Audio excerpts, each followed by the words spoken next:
할렐루야!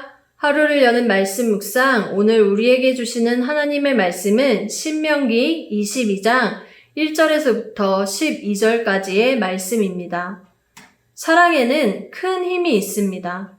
식물 하나만 키워도 날마다 사랑해 라고 말한 것과 싫어해 라고 말한 것의 결과는 확연히 다릅니다. 이렇게 말로만 고백해도 힘있는 이 사랑을 그런데 하나님은 그들의 백성들에게 표현하라 말씀하십니다. 이스라엘은 어쩌다 모인 공동체가 아닙니다. 하나님에 의해 하나님의 사랑을 듬뿍 받은 하나님의 백성입니다. 그들에게 있어서 나는 나, 너는 너, 나만 아니면 돼 라는 생각은 어울리지 않습니다. 하나님의 사랑이 그들을 감싸고 그 사랑을 세상에 널리 알리며 나와 너, 우리로 살아가야 하는 존재입니다. 그런데 자세히 보면 이스라엘에게는 하나님께 사랑받을 만한 어떠한 조건도 자격도 없었습니다. 그저 하나님이 사랑하신 것입니다. 그렇기에 받은 사랑을 모두 내 거야 라고 생각하며 움켜쥐고 살 수도 없습니다. 말씀의 모든 부분을 살펴보면 좋겠지만 이 시간 1절에서부터 4절까지의 말씀을 보려고 합니다. 본문을 한번 쭉 읽어보면 많이 보이는 단어가 있습니다. 바로 내 형제라는 단어와 못 본 채 하지 말고 라는 단어입니다. 형제는 일반적으로 남자 형제를 의미하고 넓게는 동일한 조상에서 나온 혈연관계를 말합니다. 여기서는 이스라엘처럼 동일한 언약을 바탕으로 한 형제 공동체를 표현한 것인데요.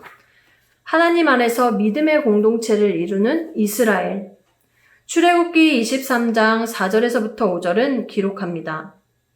내가 만일 내 원수의 길 잃은 소나 나귀를 보거든 반드시 그 사람에게로 돌릴지며 내가 만일 너를 미워하는 자의 나귀가 짐을 싣고 엎드러짐을 보거든 그것을 버려두지 말고 그것을 도와 그 짐을 부릴지니라.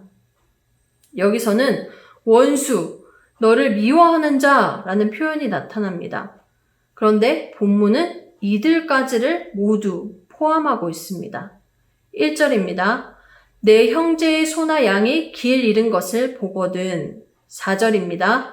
내 형제의 낙이나 소가 길에 넘어진 것을 보거든. 누구 하나 예외는 없습니다. 그렇다면 내 형제, 그에게 어려움이 찾아왔을 때 어떻게 해야 할까요? 못 본 채 하지 말라. 못 본 채 한다. 이것은 시선을 돌려서 모르는 척 하는 것을 가리킵니다. 의식적으로 외면, 무시, 무관심, 냉담하게 대하는 것을 말하는데요. 모른 척 하지 말라. 반드시 그렇게 하라는 말로 강조하고 있습니다. 이 일은 선택이 아니었습니다. 당시 농경사회를 이루고 있던 이스라엘에게 가축은요, 생계와 연결된 재산 목록 1호였습니다. 큰일입니다. 당사자에게는 좌절입니다. 조금 더 그 의미를 살펴보겠습니다. 그런데 지금 상황은 소나 양이 우발적으로 길을 잃어 헤매는 것이 아닙니다. 어떤 재난이나 사고로 인해 무리에서 분리될 수밖에 없었던 사실을 담고 있는데요.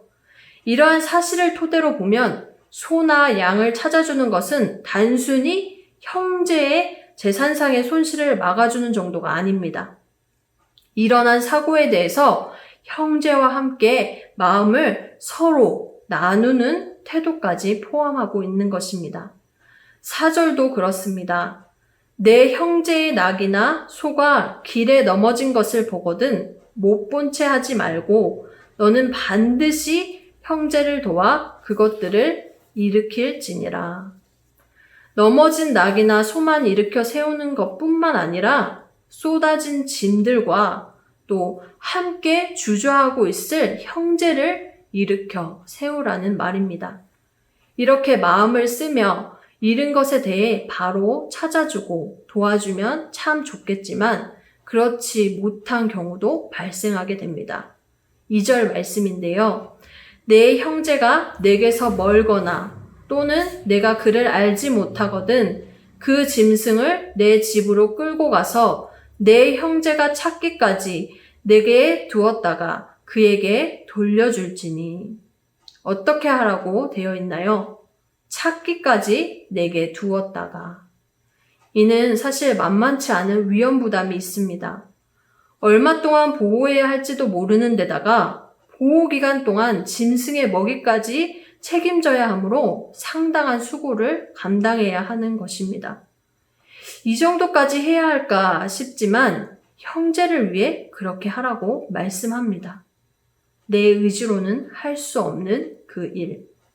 나아가 3절에는 낙이라도 그리하고 의복이라도 그리하고 형제가 잃어버린 어떤 것이든지 내가 얻거든 다 그리하고 라고 말씀하고 있습니다. 이처럼 하나님의 사랑을 받은 나와 너, 우리로 살아가기 때문에 나는 너를 볼 수 있습니다. 바쁜 일상 속 그냥 스쳐 지나간 일들이 너무도 많습니다. 또 스쳐 지나갈 일들도 많습니다. 오늘 하루 눈 크게 뜨고 주변을 둘러보세요. 하나님께 받은 귀한 사랑을 힘입어 그 사랑을 입술로도 고백하고 나아가 주변 사람들에게 직접 표현해 보세요. 사랑은 마음을 쓰며 수고가 뒤따릅니다. 그럼에도 사랑은 그렇게 표현하는 것입니다. 오늘 말씀을 읽으며 우리가 먼저 받은 하나님의 사랑을 기억하고 그 사랑을 주변의 사람들에게 표현하는 축복의 전달자로 살아가길 소망합니다. 아멘.